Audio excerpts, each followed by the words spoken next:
ED విచారణకు హాజరు కావడం లేదన్నారు ఆప్ అధినేత ఢిల్లీ సీఎం కేజ్రీవాల్. విచారణకు హాజరు కావాలని కేజ్రీవాల్ కు ఈ నెల 22న ఏడోసారి నోటీసులు ఇచ్చింది ఈడీ. ఢిల్లీ లిక్కర్ స్కామ్ కేసులో ప్రశ్నించేందుకు 4 నెలలుగా కేజ్రీవాల్ కు నోటీసులు ఇస్తోంది ఈడీ. ఎన్నికల ప్రచారం, ముందస్తు కార్యక్రమాలతో విచారణకు హాజరు కావడం లేదన్నారు కేజ్రీవాల్. గతంలో కేజ్రీవాల్ ఈడీ హాజరుపై విచారణను మార్చి 16కి వాయిదా వేసింది Delhi Rouse Avenue court.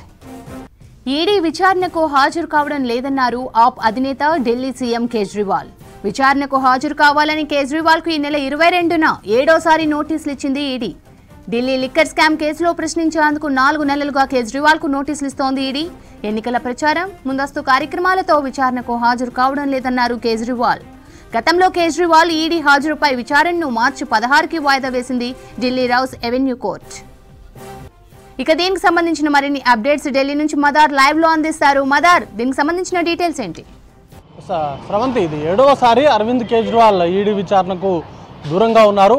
November నుంచి మొదలు పెడితే ఇప్పటి వరకు 7 సార్లు ఆయనకు నోటీసులు ఇచ్చారు. నవంబర్లో ఒకసారి, నవంబర్ 2వ తారీఖున మొదటిసారి ఈడీ విచారణకు రావాలంటూ నోటీసులు ఇచ్చింది. ఆ తర్వాత డిసెంబర్ 21, తర్వాత జనవరి 3, జనవరి 18, ఫిబ్రవరి 2, ఫిబ్రవరి 19, ఇప్పుడు తాజాగా ఫిబ్రవరి 22.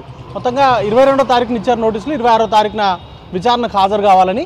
మొత్తంగా 7 సార్లు, ఒక్కొక్క నెల నవంబర్లో ఒకసారి, డిసెంబర్లో ఒకసారి, జనవరిలో 2 సార్లు, ఫిబ్రవరిలో 3 సార్లు నోటీసులు ఇచ్చారు. బట్ ఆయన ఇప్పటివరకు ఏ నోటీసులకు కూడా ఆయన కేవలం ఏదో ఒక కారణం చూపెడుతూ, మొదటిసారి ఎన్నికల ప్రచారంలో ఉన్నాను కాబట్టి హాజరు కాలేకపోతున్నాను, నా 5 రాష్ట్రాల ఎన్నికల్లో 4 రాష్ట్రాల్లో ఆమ్ ఆద్మీ పార్టీ పోటీ చేస్తుంది, నేషనల్ కన్వీనర్గా ఆయన ఉన్నారు కాబట్టి దాంట్లో ప్రచారంలో బిజీగా ఉన్నాను, తను విచారణకు రాలేకపోతున్నానంటూ కూడా మొదటిసారి రిప్లై ఇచ్చారు. ఆ తర్వాత విపాసన ప్రక్రియలో ఉన్నానంటూ ఒకసారి, ఆ తర్వాత గోవా టూర్లో ఉన్నాను, రాజకీయంగా ముందస్తుగా ప్రిపేర్ అయినటువంటి షెడ్యూల్ ఉన్నందువల్ల హాజరు కాలేకపోతున్నానంటూ మరొకసారి, ఇలా తర్వాత నుంచి ఏకంగా అసలు ఈడీ తనకు నోటీసులు ఇవ్వడమే చట్టవిరుద్ధము, తనకి ఇచ్చేటువంటి నోటీసులు కేవలం రాజకీయ ప్రేరేపితం అనేటువంటి ఆరోపణలు చేస్తూ ఆ నోటీసులు వెనక్కి తీసుకోవాలంటూ కూడా ఆయన గతంలో రిప్లై ఇచ్చారు. దాంతోపాటు ఆయన విచారణకు సంబంధించి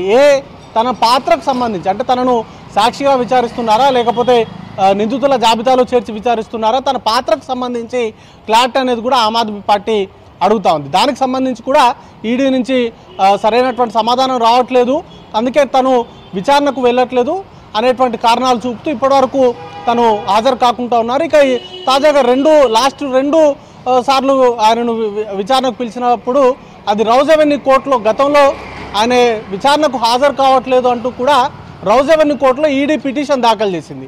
దాంతో ఆ కేసు అనేది కూడా పెండింగ్లో ఉంది. గత విచారణలో ఆయన వ్యక్తిగతంగా హాజరు కావాలని ఆదేశించినప్పటికీ అప్పుడు అసెంబ్లీ బడ్జెట్ సెషన్ నడుస్తూ ఉన్నాయి. దాంతోపాటు విశ్వాస పరీక్షకు సంబంధించిన ఓటింగ్ అనేది కూడా ఉండడంతో ఆయన వ్యక్తిగతంగా హాజరు కాలేదు. మార్చి 16 తర్వాత తను కోర్టు ముందు హాజరవుతానంటూ కూడా కోర్టుకు చెప్పారు. సో అప్పటి వరకు కూడా దానికి సంబంధించినటువంటి విచారణ అనేది కూడా వాయిదా వేశారు. దాంతో ఈసారి మొన్న 22వ తారీఖున ఇచ్చినటువంటి నోటీసుల్లో తను ఇదే రీజన్ చూపెడుతూ రౌస్ ఎవెన్యూ కోర్టులో ప్రస్తుతం ఈ కేసు పిటిషన్ అనేది కూడా పెండింగ్లో ఉంది కాబట్టి తను హాజరు కావట్లేదంటూ కూడా మరొకసారి ఈరోజు ఉదయం ఈడీకి తన దగ్గర నుంచి కమ్యూనికేషన్ అయితే చేశారు. సో చూడాల్సి ఉంటుంది. ఇప్పటికే రౌస్ ఎవెన్యూ కోర్టులో ఒక పిటిషన్ ఉంది. దాంతోపాటు సిఆర్పిసి 174 కింద ఆయన పైన కేసు అనేది కూడా పెట్టారు ఈడీ వాళ్ళు.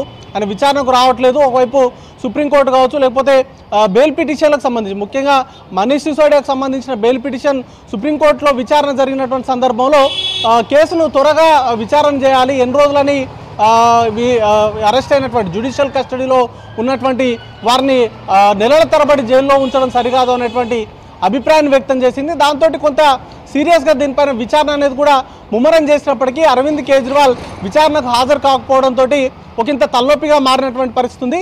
దాని తర్వాత ఇప్పుడు 7వసారి కూడా ఆయన నోటీసులకు హాజరు కాకపోతే నెక్స్ట్ ఏ విధంగా దీనిపైన ప్రొసీడ్ అవ్వాలనే దానిపైన కూడా దాని తర్వాత ఈరోజు ఒక నిర్ణయం అయితే తీసుకునేటువంటి అవకాశం ఉంటుంది. ఇప్పటికే ఈడీ దగ్గర ఉన్నటువంటి ఆప్షన్స్ అన్నీ కూడా, అంటే రౌస్ ఎవెన్యూ కోర్టులో ఈ పిటిషన్కి లిక్కర్ స్కామ్కి సంబంధించి రౌజ్ అవెన్యూ కోర్టునే విచారణ చేస్తుంది.